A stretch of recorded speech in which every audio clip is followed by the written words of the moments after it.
This show is produced by the Harwood Podcast Network. Hi, I'm Cindy Harris, and we love making this show available to you free of charge. If you'd like to help us keep it that way, make a contribution to our Karma Jar or become a show sponsor. To learn more, visit our website.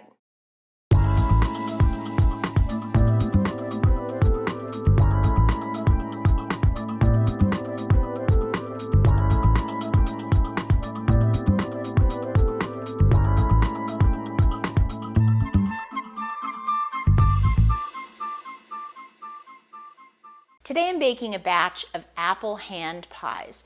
Now hand pies are similar to turnovers, except for that turnovers usually use puff pastry, and for hand pies we use a traditional pie crust.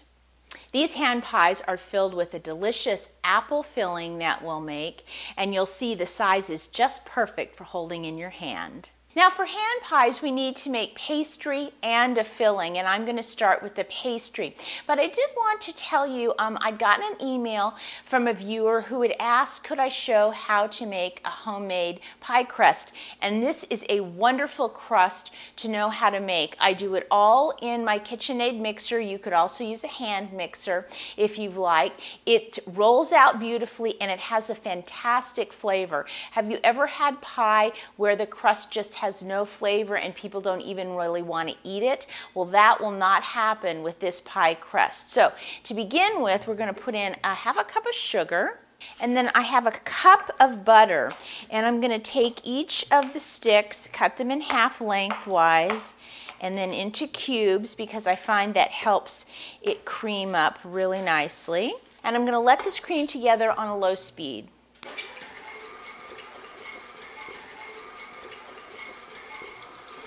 And you can see that the butter and the sugar has all come together. So I'm going to stop the mixer, put in just a pinch of salt, 1 egg, and this is where I like to add some flavorings.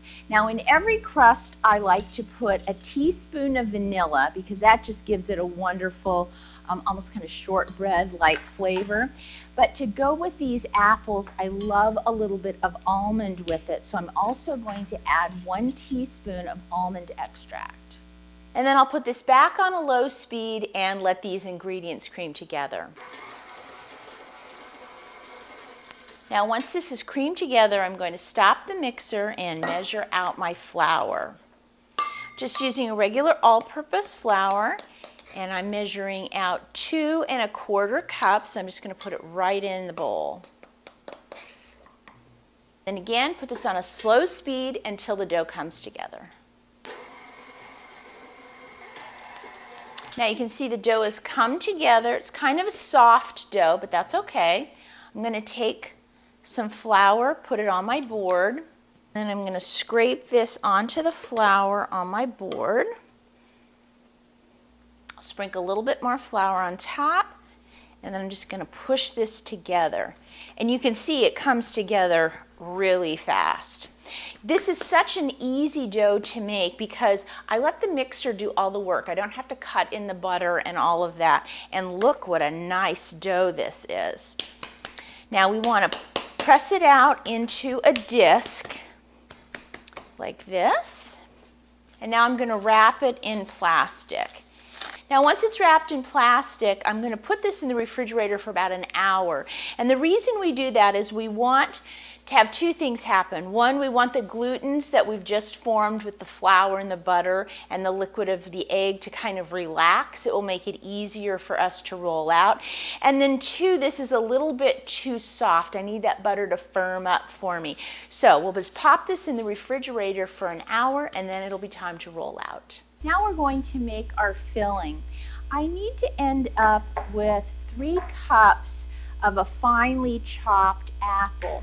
Now I don't bother peeling my apples for this filling because I do kind of want the apple pieces to stay intact, but I want to have them be finely chopped. So I'm going to take the half of apple, cut it in half again, and then cut it into 4ths. And then I'm just going to run my knife through it. Gives me a smaller chop, but I'm going to run my knife through it even more. So this is more the size I'm looking for. So I'm going to keep chopping until I have about 3 cups. Now before we head over to the stove to saute our apples, I have a couple of other ingredients that I want to get ready. I've cut off 2 tablespoons of butter. I'm measuring out a half a teaspoon of cinnamon, a quarter of a teaspoon of nutmeg, and I like to grind my nutmeg fresh, and a third of a cup of brown sugar. So let's go over to the stove and we'll start cooking our apples. Now I have a large saute pan over medium-high heat. I'm going to put my butter in and get that melting.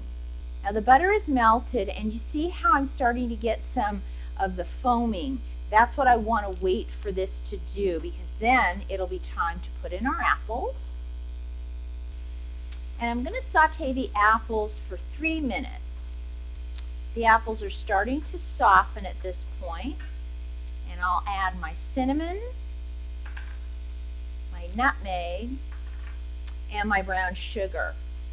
I'm going to turn the heat down to medium and stir this all up. And once the apples are pretty well coated in the sugar and spice, I'm going to let this cook for 2 more minutes. Continue stirring, and then after 2 minutes I'm going to take this off the heat, and I want to transfer this out of the hot pan into a small bowl. And now I'm going to let these apples sit on the counter for about 30 minutes till they cool down just a little bit, and then I'm going to pop them in the refrigerator until they chill down completely. Now once the apples have chilled down, get your round of dough out of the refrigerator and let it sit on the counter for about 10 or 15 minutes. I find that if you try to roll it straight out of the refrigerator, many times it cracks a lot on the edges, but if you let it just warm up a little bit, it rolls out beautifully. Now I'm going to roll this dough out just like I were rolling it out for a pie crust. So whether you're making hand pies or you're going to do a pie, it's the same technique. I have my large board, my rolling pin, a ruler, and some flour.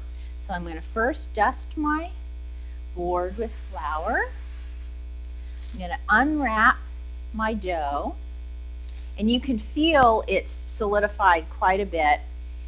I'm just going to sprinkle a little bit on top. And then I'm going to take my plastic wrap that I had it wrapped in, and I'm going to place it over half of the dough. And then I have another piece of plastic wrap that I'm going to place on the other half. And the reason I use 2 is because I want a fairly large surface to be able to roll on. Now I'm going to take my rolling pin and I start in the center and I start rolling out and then out on the sides, always starting from the center. And then once I get it out a little bit, I just want to make sure that I can move that around. That means it's going to be easy for me to get the dough off the board. And then I'm just going to continue to roll. Now I want to take my ruler, and I'd like for this dough to be rolled out to about 1/8 of an inch. So I just check around the sides. That looks pretty good. I'll take my plastic wrap off, but I want to save it because I'll be using it again. I'm going to put a little sprinkle of flour over the top. Just rub my hand. If I see there's any areas, I can just really quickly run over it with my rolling pin. And now it's time to cut our little rounds of dough. Now for these hand pies, I've just taken one of my little bowls. It's about 4.5 inches in diameter, and that makes a really nice size. These are not meant to be huge. They're meant really just to fit in the palm of your hand.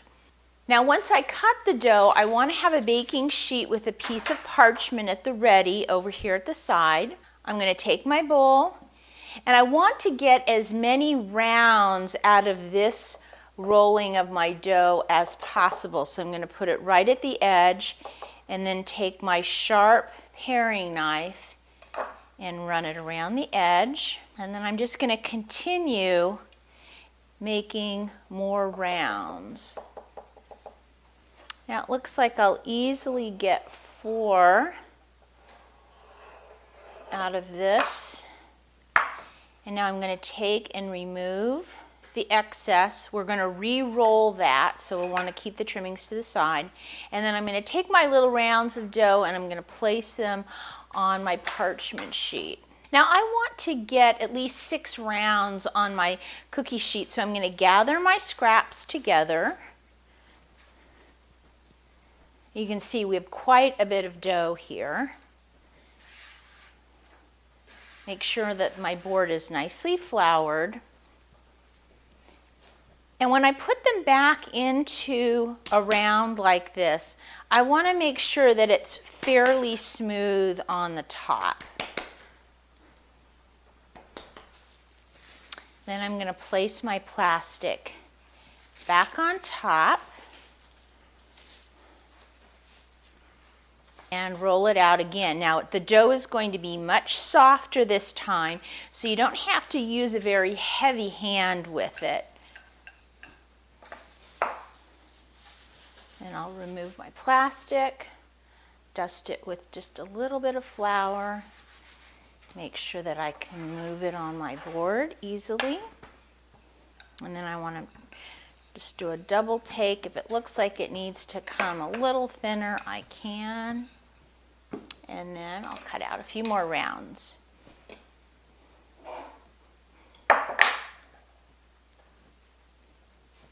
Now I'm going to start with my 6 rounds, and I've got my apples out. I want to get a 1 tablespoon measuring spoon. I'm just going to put 1 tablespoon of the apple right in the center of each of the rounds.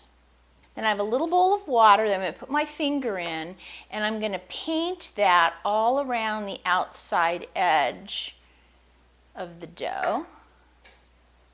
And then I'm going to fold that in half. I want that filling to stay towards the center. I'm going to press that down.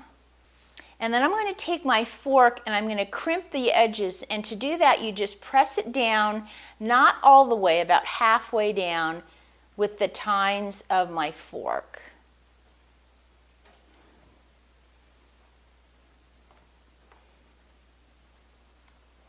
And that will seal that filling in. Now I want to let these chill in the refrigerator for about 15 minutes. So while those are chilling, I'm going to preheat the oven to 350 degrees. And I'll get another baking sheet with another piece of parchment, gather my trimmings, and then keep rolling out rounds of dough.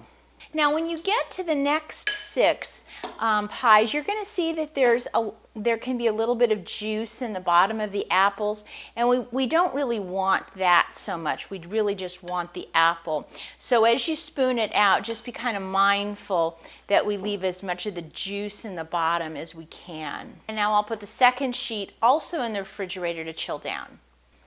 Now while I'm waiting for the first tray of pies to come out of the refrigerator from chilling, I'm going to make a little egg wash. So in a small bowl, I have 1 egg yolk that I'm going to break. And to that, I'm going to add 2 tablespoons of water. And I'm going to whisk that together really well. Now before I put the pies in the oven, I'm going to take my pastry brush and I'm going to lightly brush some of that egg wash all over the tops. And then I have a little bit of sugar that I'm just going to sprinkle all over the top. And then with your paring knife, again, we need to vent these little pies. So I'm just going to take and put just a little diagonal cut right in the center of each one. And what that's going to do is as the steam builds up inside, instead of the pastry breaking apart, it's just going to vent from the top. Now these are going to go in the preheated oven and bake for 25 to 30 minutes until they're nice and brown on top. And when they come out of the oven, they should be nice and golden brown like this. I'm going to put them here on my cooling rack, and then I'll put the other tray of 6 pies in. Now these have been cooling for about 20 minutes, so that filling is not so boiling hot. And I just wanted to show you, see how that just fits perfectly in my hand, hence the name hand pie. So let's give it a taste. That pastry is so good. I love that little bit of almond flavor. And the apples, they're really, really fresh apple tasting, which is just delicious. And I love that little bit of sweet crunch on the top. These are really good. And you know, because these are so sturdy, you could wrap them up and put them in a lunch or take them out on a picnic. Now, if you'd like to try these apple hand pies at home, just go to our website and go to the Sweet World show notes, and I'll have the recipe there for you. Don't forget to join us on Facebook. That's where I do all my vlogging. And as always, if you have any questions or ideas for me, please send me an email. I'll see you next time.